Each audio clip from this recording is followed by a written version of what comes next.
Hey, howdy ho neighbor. Welcome to Dave the Family Farmer, and I'm going to be your host today. Today we are going to be doing, well actually not today, but we're going to be doing actually more like a series of composting. Yeah, can you believe it? Me, the compost geek, doing something, a series on compost. Yep, I'm doing it. And we're going to try and do this as simple as possible. Okay, but anyways, today actually it's going to be understanding compost. Okay, um, actually to understand compost, you gotta make it. But we're going to do what the experts say. So I went on the internet and I looked at all the so-called experts. I am not an expert. I'm going to tell you that right now. After the things I've learned about composting, NPK, nitrogen, phosphorus, and potassium, trust me, I am no expert by any stretch of the imagination. But I'm better than I was yesterday. Better believe it. But anyways, let's get some work done. I got my handy dandy little drawing thing because it's going to help you figure all this out.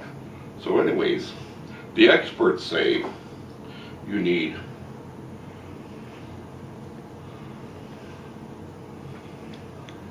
3 layers or one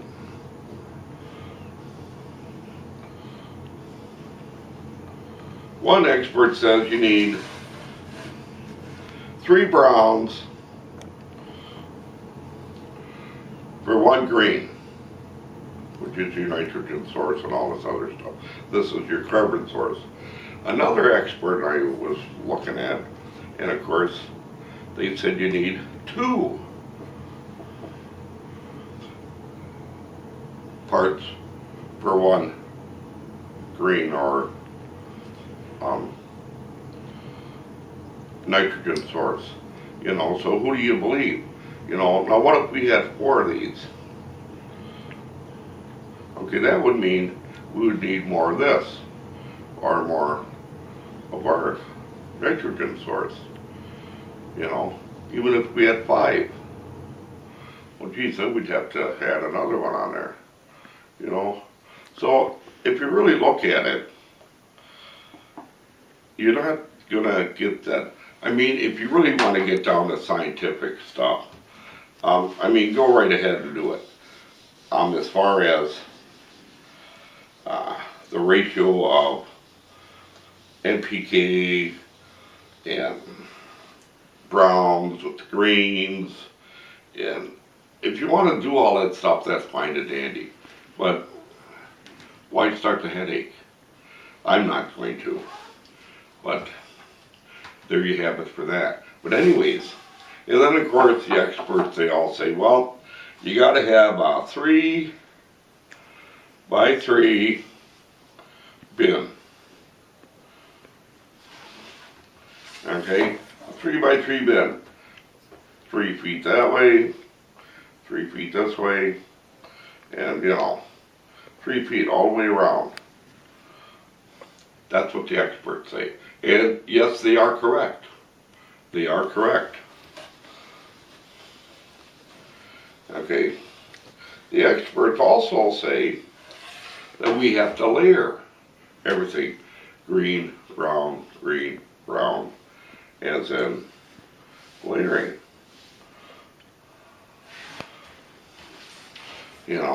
Here's our bin. So we're just saying this is 3 by 3 by 3. You take your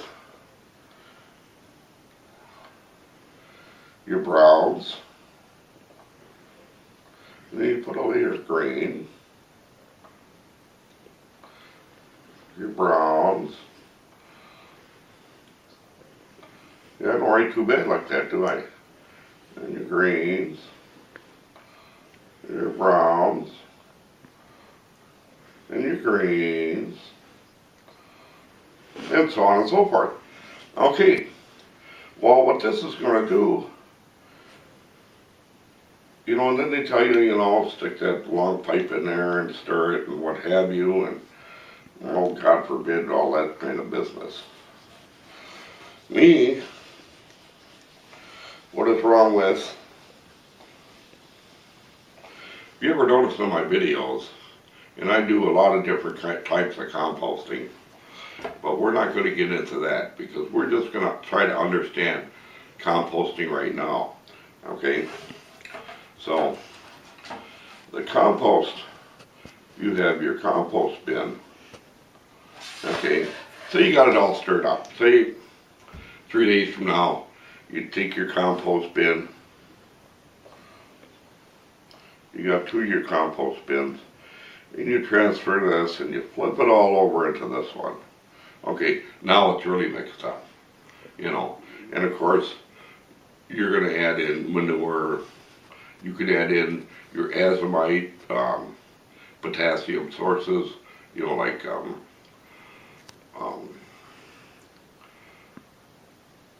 ashes, wood ashes, and you know, stuff like that. Azomite, you know, all your trace minerals. You can add that right into your compost. It's not going to hurt it any at all. Okay. So, anyways, so after 3 days, you turn it. There's the telephone, but we're not going to answer it. You know why? Because we're busy. So then after, say, the 6th day, now we're going to take it and then we're going to flip it back over into another one, or we could just take it and flip it back into this one, you know, which is going to mix it up some more. Okay, what that does is your first one, all it's going to do is going to heat up in this. In your first one, it's going to start heating up right here in the center, okay? That's all it's going to do is heat up here and there, okay? All right, right in the center. Okay, that's where all your heat is going to go. When you flip this after your 3rd day, and to have a good compost, your compost should be running at least 120, 130, 140. You got yourself a nice compost bin going. Okay, so after you flip it, you know, you're going to turn it into your next bin. Actually, your heat exchange, because everything is really all mixed together good, and of course then you can of course add more browns or green material into your bed. Now that's going to, this is after 6 days, that is going to heat up. See how that grows? Now you're heating up a bigger area, okay, because all this stuff is really mixed in good together. Yes. So that'll give you a little bit of idea on your bin. Now, the experts say you shouldn't have it over 3 feet tall and yada yada, and I don't believe that garbage. You want to make it 8 feet, go ahead. I mean, as your compost bin, so you got it this fall on day 3, on day 1, I'm sorry, day 1. Okay, after day 3, you're going to notice, if it's heating up good, you're going to notice that it's going to drop, you know, inch or 2. Okay, so after 3 days, you're going to notice it's dropping. Okay, so that means it's heating up in there. It's heating up, and that's exactly what you want. Okay, that's exactly what you want.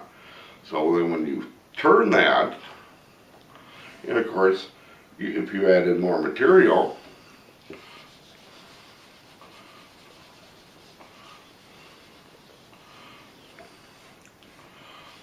get rid of that. Now we're on day 3. Okay, now you only got this, now it only goes up to there. Okay, but you decide, well, hey, I have more stuff I can throw in there. Throw it on in there. Fill that baby right up to the top if you have to. If you notice, in my previous videos on my rot box, how I fill that up. And I'm just letting it rot. I mean, it's just an experiment that I'm doing. And let me tell you, I had that baby cooking up to 147 degrees at one time. Yeah. And I throw everything in there. I mean, if it's biodegradable, you can throw it in there. People, there's 200 different items. 200 items.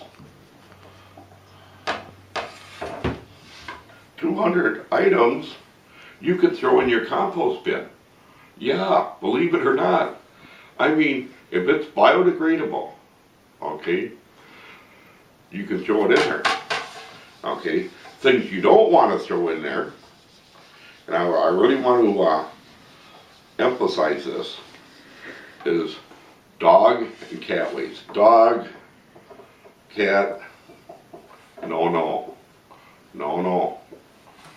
Dog and cat poo, no, absolutely not.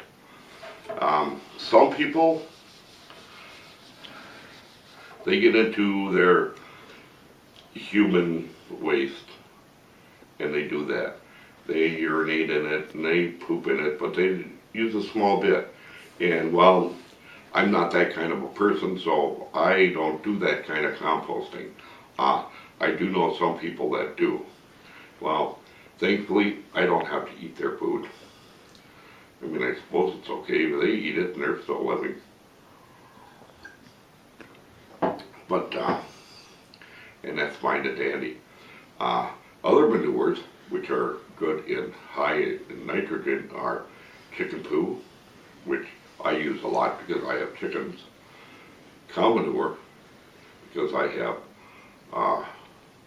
access to a farm, well, of course it's the farm, and that place is all organic. There is no pesticides, no stabbing in the cows of whatever they do with the cows or making everything's organic. You can't even smoke on that farm. They will kick your ass if you have a cigarette out there. That's how organic they are. They don't even want to smoke filling the air. Yeah, they're really strict on that. But and that's where I get my cow manure. So I know when I put my cow manure out of my compost, I know that it's pure. As pure can get. Okay, well, next time in our series, we will, of course, understand more compost, but I just wanted to give you a general description of what we're going to be talking about. Of course, you know, we're always going to have the word NPK in there, you know, for nitrogen, phosphorus, and of course potassium, because it does mix in with your compost. Yeah, you know, and compost doesn't have to be some scientific venture. It doesn't have to be complicated. Nothing. You know, it's your garden. Make yourself a little compost pile. Yeah, if you know, if you look at my previous videos, I'm always composting something. Okay, I'm doing a series now on apartment composting. If you haven't seen any of them, look them up because that is really working out good for me and my viewers. So, hey, let's do some understanding compost in this series, and I'll see you next time. So, hey, tune into my channel, Dave Stump the Family Farmer, and you'll see some more neat stuff like this. Hey, I'll see you again. You all take care. Bye-bye.